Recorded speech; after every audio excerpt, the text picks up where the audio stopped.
ಇಷ್ಟೆಲ್ಲ ಆಯ್ತಲ್ಲ. ಈಗ ಪಾಕಿಸ್ತಾನದ ಮಾಧ್ಯಮಗಳು ಏನು ಹೇಳ್ತಾ ಇದ್ದಾವೆ ಅದು ಕೂಡ ನೋಡಬೇಕಲ್ಲ. ಅದೊಂದು ಸ್ವಲ್ಪ ಜರ್ನಲಿಸ್ಟ್ಗಳಿಗೆ ಹುಚ್ಚು. ಇಷ್ಟೆಲ್ಲ ಆಯ್ತಲ್ಲ, ಪಾಕಿಸ್ತಾನದ ಮಾಧ್ಯಮಗಳಲ್ಲಿ ಏನು ತೋರಿಸ್ತಿದ್ದಾರೆ? ಆ್ಯಕ್ಚುಲಿ ಏನಂತಂದರೆ, ಇದೇ ಮಾರ್ಚ್ನಲ್ಲಿ ಪುಲ್ವಾಮಾ ರೀತಿಯಲ್ಲಿ ದಾಳಿಯಾಗಿದ್ದು ಪಾಕಿಸ್ತಾನದಲ್ಲಿ.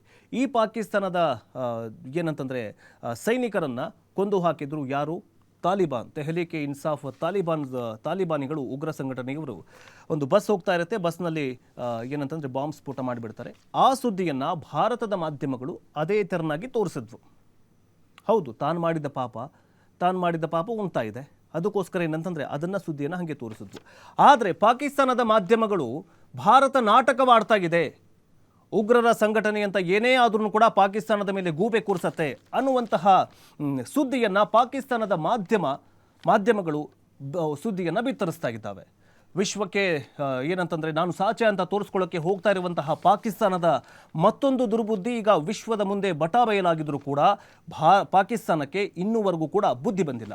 ಅಲ್ಲಿ ಏನು ಸುದ್ದಿಯನ್ನು ಬಿತ್ತರಿಸ್ತಾ ಇದೆಯಾ ಅಂತ ನೋಡ್ತಾ ಹೋಗೋದಾದರೆ, ಇದು ಒಂದು ಪ್ರೊಪಗಂಡಾ, ಅಂದರೆ ಇದು ನಾಟಕೀಯ ಸನ್ನಿವೇಶ, ಭಾರತದಲ್ಲಿ ಅಂತಹದ್ದೇನೂ ಆಗಿಲ್ಲ, ಬರೀ ಏನಂತಂದರೆ ವಿಶ್ವಕ್ಕೆ ಪ್ರೊಪಗಂಡಾವನ್ನು ಹಬ್ಬಿಸ್ತಾ ಇದೆ ಅನ್ನುವಂತಹ ಪಾಕಿಸ್ತಾನದ ಮಾಧ್ಯಮಗಳು ಸುದ್ದಿಯನ್ನು ಬಿತ್ತರ ಮಾಡ್ತಾ ಇದ್ದಾವೆ.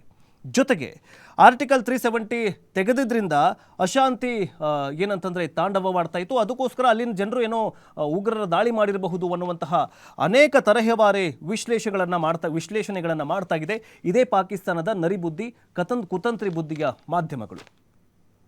ಏನು ಇನ್ನೊಂದು ಏನಂತಂದರೆ, ಇದೆಲ್ಲ ಸುಳ್ಳು ಸುದ್ದಿ, ಏನಂತಂದರೆ ಇದೆಲ್ಲ ಮೋದಿ ಮಾಡಿಸಿದ್ದು ಅಂತ ಪಾಕಿಸ್ತಾನದಲ್ಲಿರುವಂತಹ ಮಾಧ್ಯಮಗಳು, ಪಾಕಿಸ್ತಾನದ ಸೇನೆಯಲ್ಲಿ ಸೇವೆ ಸಲ್ಲಿಸ್ತಾ ಇರುವಂತಹ ಕೆಲವೊಂದಿಷ್ಟು ಅಂದರೆ ಎಕ್ಸ್ ಆರ್ಮಿಯವರು, ಪಾಕಿಸ್ತಾನದಲ್ಲಿ ಸೇನೆಯಲ್ಲಿ ಸೇವೆ ಸಲ್ಲಿಸಿದಂಥ ಮೂರ್ಖರು ಈ ಥರನಾಗಿ ವಿಶ್ಲೇಷಣೆಯನ್ನು ಮಾಡ್ತಾ ಇದ್ದಾರೆ.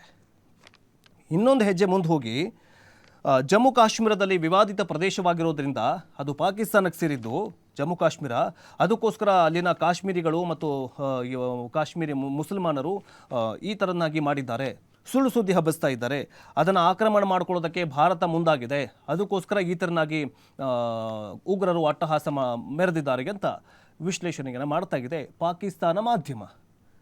ಅಲ್ಲ, ಪಾಕಿಸ್ತಾನದ ಜನರು ಅಷ್ಟೇ ಅಂತಂದರೆ ಈ ಜರ್ನಲಿಸ್ಟ್ಗಳು, ಅಲ್ಲಿನ ಪಾಕಿಸ್ತಾನಿ ಜರ್ನಲಿಸ್ಟ್ಗಳು ಕೂಡ ಅಷ್ಟೇ, ಅವರು ಕೂಡ ಕುತಂತ್ರಿಗಳೇ ಅನಿಸುತ್ತೆ. ಯಾಕಂತಂದರೆ ಇನ್ನೊಂದೇನಂತಂದರೆ, ಈಗೇನು ವಿಡಿಯೋಗಳು ವೈರಲ್ ಆಗ್ತಿದ್ದಾವಲ್ಲ, ಈ ಎಲ್ಲ ವಿಡಿಯೋಗಳೇನಂತಂದರೆ ಬರೀ ಸುಳ್ಳಂತೆ.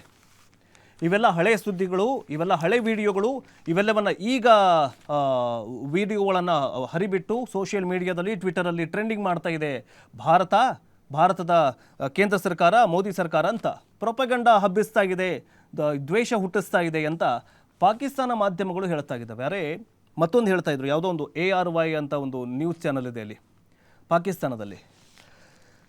ಅಲ್ಲಿನ ಅವರು ಏನು ಹೇಳ್ತಾ ಇದ್ರು ಅಂತಂದರೆ, 3:15ಕ್ಕೆ ಈ ಒಂದು ದುರ್ಘಟನೆ ಸಂಭವಿಸಿದೆ, ಯಾರೋ ಒಬ್ಬರು ಟ್ವೀಟ್ ಮಾಡಿದ್ದಾರೆ, 3:20ಕ್ಕೆ ಅದನ್ನು ಮತ್ತೆ ರೀಟ್ವೀಟ್ ಮಾಡಿದ್ದಾರೆ, 3:30ಕ್ಕೆ ಟ್ರೆಂಡ್ ಆಗಿದೆ, ಇದು ಸುಳ್ಳು ಸುದ್ದಿ ಅಂತ ವಿಶ್ಲೇಷಣೆಯನ್ನು ಮಾಡಿದ್ದಾರೆ ಪಾಕಿಸ್ತಾನ ಮಾಧ್ಯಮದವರು. ಅಲ್ಲ, ಅದು ಹೆಂಗಂತ ಗೊತ್ತಾಗಲಿಲ್ಲ ನನಗೆ. ಅಂದರೆ ಅಷ್ಟು ಸ್ಲೋ ಇದೆಯಾ ಅಂತ. ಒಂದು ಚಿಟಿಕೆ ಹೊಡೆಯೋದ್ರೊಳಗೆ ಇಡೀ ವಿಶ್ವಾದ್ಯಂತ ಸುದ್ದಿ ಹಬ್ಬತ್ತೆ.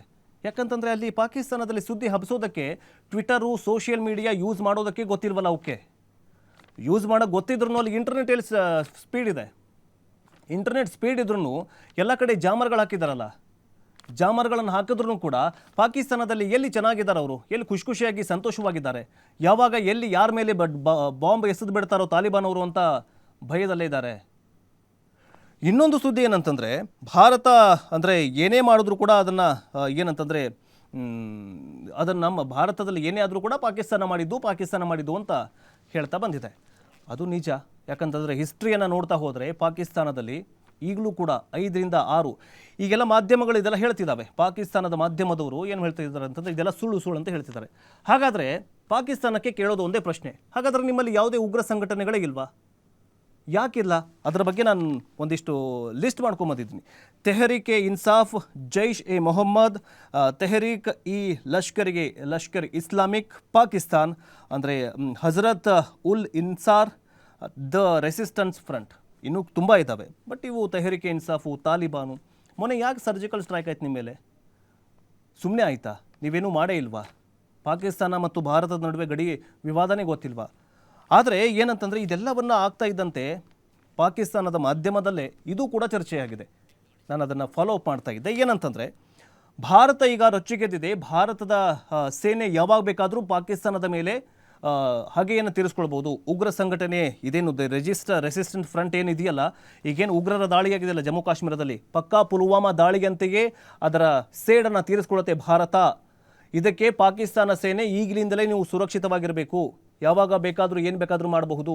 ಇದನ್ನು ಏನಂತಂದರೆ ಮೂಯಿಗೆ ಮೂಯಿ ಅಂತ ಹೇಳ್ತೀವಲ್ಲ, ಪಕ್ಕಾ ಇದ್ರ ಬಗ್ಗೆ ಇದನ್ನು ಏನಂತಂದರೆ ಇದಕ್ಕೆ ಹೊಡೆತ ಕೊಡುವಂತಹ ಸಾಧ್ಯತೆ ಇದೆ. ಅದಕ್ಕೋಸ್ಕರ ಪಾಕಿಸ್ತಾನ ಮಾಧ್ಯಮದಲ್ಲಿ ಸರ್ಜಿಕಲ್ ಸ್ಟ್ರೈಕ್ ಆಗಬಹುದು ಅಂತ ಚರ್ಚೆಗಳಾಗಿದ್ದಾವೆ. ಏನಂತಂದರೆ ಸಹಾಯಧನ ನಿಲ್ಲಬಹುದು ಅಂತ ಚರ್ಚೆ ಆಗಿದೆ. ಆದರೆ ಭಾರತ ಏನು ಮಾಡ್ತು? ಶಾಂತಿ ಪ್ರಿಯ, ಬೇಡ, ನಮಗೇನು ಬೇಡ, ನಾವು ನಿಮಗೇನು ನಿಧಾನಗತಿಯಲ್ಲಿ ಶಾಂತಿಯುತವಾಗಿ ಹೇಳ್ತೀವಿ ಅಂತ ಅಂದರೆ ಕೇಂದ್ರ ಸರ್ಕಾರ, ಮೋದಿ ಸರ್ಕಾರ 5-6 ರಾಜತಾಂತ್ರಿಕ ನಿಷೇಧವನ್ನು ಹೇರಿ ಈಗ ಮತ್ತೆ ಶಾಂತಿಪ್ರಿಯ ದೇಶ ಅಂತ ಹೇಳ್ಕೊಂಡಿದೆ. ಬಟ್ ಇದು ಶಾಂತಿಪ್ರಿಯ ದೇಶ ಅಂತ ಪಾಕಿಸ್ತಾನ ಕೇಳ್ಕೋವಂತಹ ಪರಿಸ್ಥಿತಿ ಇಲ್ಲ. But anyways